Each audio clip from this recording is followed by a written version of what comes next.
Bismillahirrahmanirrahim. Assalamualaikum warahmatullahi wabarakatuh. Salam sejahtera untuk kita semua. Salam kebajikan dan salam nasional merdeka. Baik sahabat-sahabatku dimanapun berada, alhamdulillahirrabbilalamin. Pada kesempatan yang berbahagia ini kita berjumpa kembali dalam tema yang berbeda. Nah, kalau dulu kita ngomongin seputar kebangsaan, sekarang kita berbicara tentang marketing. Nah, perlu kita pahami bersama bahwa marketing atau seorang marketer di dalam sebuah perusahaan itu adalah ujung tombaknya perusahaan. Bahkan beberapa tokoh seperti Tung Desem Waringin pernah berkata bahwa bisnis tidak akan berjalan ketika tidak ada penawaran. Artinya apa? Ini bicara seputar tentang marketing. Nah, yang kita mau bahas pada malam yang berbahagia ini atau kesempatan yang berbahagia ini yaitu pentingnya setiap seorang marketer memiliki target. Nah, itu. Jadi kita akan membahas tentang target marketer.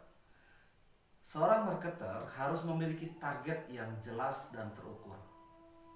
Misalnya, contoh saya sebagai seorang marketer, berapa target bonus yang ingin saya dapatkan dalam satu bulan? Saya ingin mendapatkan bonus 10 juta dalam setiap bulannya. Maka target yang harus saya capai dengan nominal 10 juta itulah yang harus menjadi motivasi saya di dalam bekerja.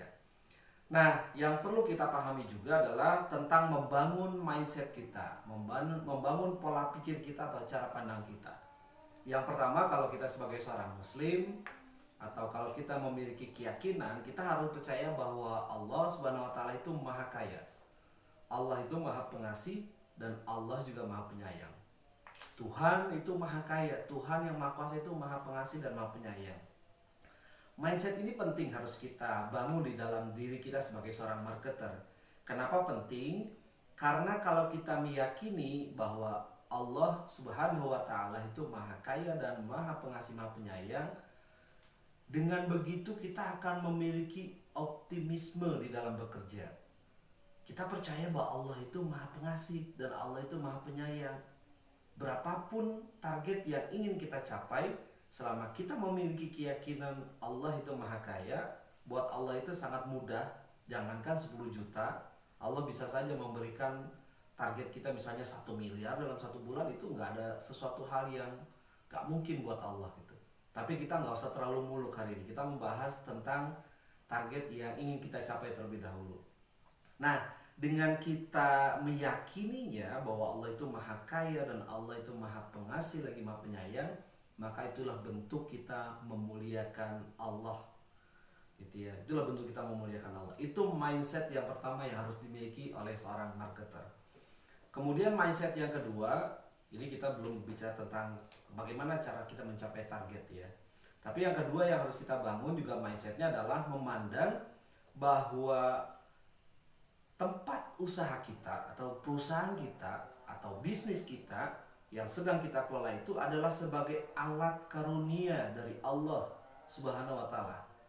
Alat karunia dari Tuhan yang Maha Kuasa untuk kita mencari rezeki di dalamnya. Nah, sambil kita beribadah dan juga berjuang untuk bangsa, negara, masyarakat, dan agama. Itu yang harus kita syukuri juga. Jadi kita jadikan bahwa perusahaan kita, organisasi kita, atau lembaga yang kita kelola itu adalah alat karunia Allah, ya, untuk kita mengais rezeki, untuk kita beribadah kepadanya, untuk kita berjuang untuk masyarakat, untuk bangsa dan negara, dan juga untuk agama. Hal yang harus kita syukuri. Karena banyak juga di luar sana saudara-saudara kita tentunya yang mohon maaf mereka tidak atau belum mendapatkan kesempatan lebih baik seperti kita. Jadi itu hal yang harus kita syukuri juga. Barang siapa yang pandai bersyukur, kata Allah, niscaya akan kutambah lagi nikmatnya. Mindset kedua yang harus kita miliki sebagai seorang marketer. Kemudian yang ketiga, mindset yang ketiga adalah menjadikan aktivitas marketing itu sebagai sarana kita untuk membentuk karakter atau karakter building. Jadi melalui marketer inilah kita akan membentuk karakter diri kita. Sebagai contoh kasus, ini pengalaman pribadi saya. sahabat-sahabat. Dulu saya seorang pemalu, ya, dari semenjak kecil sampai saya sekolah SMA waktu itu. Saya seorang pemalu. Saya untuk baca teks Pancasila aja ketika upacara saya nggak berani, saya gemeteran. Saya untuk mempresentasikan materi di sekolah, kemudian disaksikan sama teman-teman saya yang banyak, sama guru, itu aja saya nggak berani. Tapi saya bersyukur kepada Allah Subhanahu wa taala dengan saya bergabung di dalam dunia marketing, pengalaman saya akhirnya membentuk diri saya menjadi pribadi yang berani berbicara di depan orang banyak, kemudian melatih kesabaran, melatih keikhlasan, melatih rasa percaya diri dan lain sebagainya. Itulah, jadi sebetulnya menjadi seorang marketing ini luar biasa sekali sebagai sarana pembentukan karakter dan juga sebagai sarana untuk pengembangan, ya, pengembangan kualitas diri kita. Jadi itu yang harus kita pahami juga, cara pandang kita sebagai seorang marketing, pengembangan kualitas diri kita. Kalau diri kita menjadi pribadi yang lebih baik, harapannya kita bermanfaat bagi banyak orang, bermanfaat bagi kehidupan ini, bermanfaat bagi bangsa, negara, dan juga agama. Dan itulah cara kita untuk mencari keridhaan Allah Subhanahu wa taala atau ridhonya Tuhan. Oke, mindset yang keempat selanjutnya adalah mencintai diri sendiri dan keluarga. Itu juga hal yang sangat penting. Dengan kita menjadi seorang marketer, kita membentuk mentalitas kita membentuk kepribadian kita membentuk diri kita agar menjadi lebih baik lagi. Itulah bentuk kita mencintai diri kita sendiri. Mungkin kalau seandainya saya nggak terjun di dunia marketing, saya nggak bisa seperti kayak sekarang ini, nggak bisa berani bertatap wajah dengan banyak orang, saya nggak bisa presentasi di depan orang banyak dan lain sebagainya. Alhamdulillah, puji syukur kehadirat Allah Subhanahu wa taala, akhirnya saya bisa menjadi pribadi yang berani untuk berbicara di depan orang banyak. Itulah bentuk saya, berarti saya mencintai diri saya sendiri, mencintai diri sendiri dan juga mencintai keluarga. Kenapa kok keluarga dibawa-bawa? Karena dengan kita memiliki target pribadi, target yang jelas, kemudian kita mampu mencapai target yang kita inginkan, itulah bentuk kita bisa menafkahi keluarga kita, menafkahi istri kita, anak kita, saudara kita, bisa membantu dan lain sebagainya. Itu menjadi target juga yang harus kita miliki, ya, sebagai seorang marketer. Kemudian yang kelima, mindset yang harus kita bangun juga atau cara pandang yang harus kita miliki adalah mencintai pekerjaan kita. Tidak ada orang yang sukses di dunia ini, yang berhasil di dunia ini, yang mampu menciptakan inovasi-inovasi kalau dia tidak mencintai pekerjaannya. Banyak penemu-penemu yang hebat, banyak juga orang-orang yang luar biasa di luar sana yang sering kita dengar informasinya karena mereka fokus dan mereka mencintai pekerjaannya, mencintai bidang yang sedang dia gelutinya, mencintai lembaganya, mencintai perusahaannya. Itu yang harus kita miliki. Nah, setelah kita memiliki cara pandang seperti itu, terus bagaimana tahapan yang harus kita lakukan untuk mencapai target pribadi sebagai seorang marketer? Tahapannya adalah yang pertama, kita menetapkan, ya, secara intensitas, ya, proses di dalam marketing. Seperti kalau kami menyebutnya matriks. Di sana ada mencari daftar nama sebanyak-banyaknya. Ya, tentu sebanyak-banyaknya ini artinya harus terukur dan jelas. Saya harus punya daftar nama 1000 untuk mampu mencapai target bonus saya 10 juta. Berapa penawaran yang harus saya lakukan? Penawarannya minimal di 500 penawaran dalam 1 bulan. 500 penawaran yang harus saya lakukan kepada lembaga atau perusahaan. Berapa proses follow up yang harus saya lakukan? Berarti kalau 500 penawaran yang saya lakukan, setidak-tidaknya saya harus lebih dari itu, ya. Follow up-nya berarti follow up-nya setidaknya ya 500 follow up juga harus saya lakukan. Terus berapa?